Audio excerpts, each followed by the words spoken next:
broad is his appeal? How many Republicans are going to start listening to him? He clearly has 35–40% of the party. They're not, they buy Lion Ted. They don't like him. They'd rather have their guy Trump.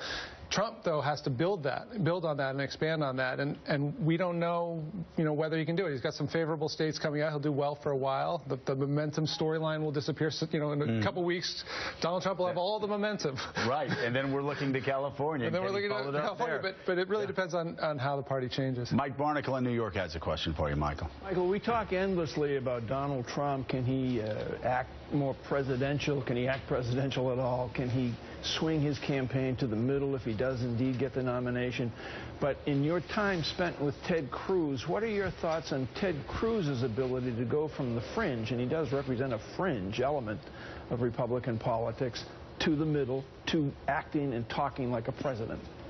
He knows the script. He's incredibly good at speaking the language of a general election candidate, and he did that in his interview with us a couple days ago. I mean, he sounds almost like a Hillary Clinton or a Barack Obama talking about wages being depressed and the working person needing help.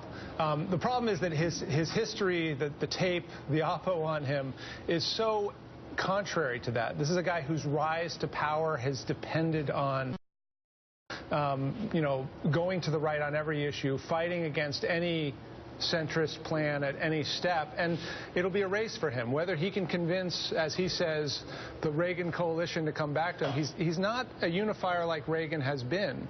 And so I think in practice it'll be very hard. I think in performance, though, if you're asking whether he can, say the lines on cue, absolutely he can.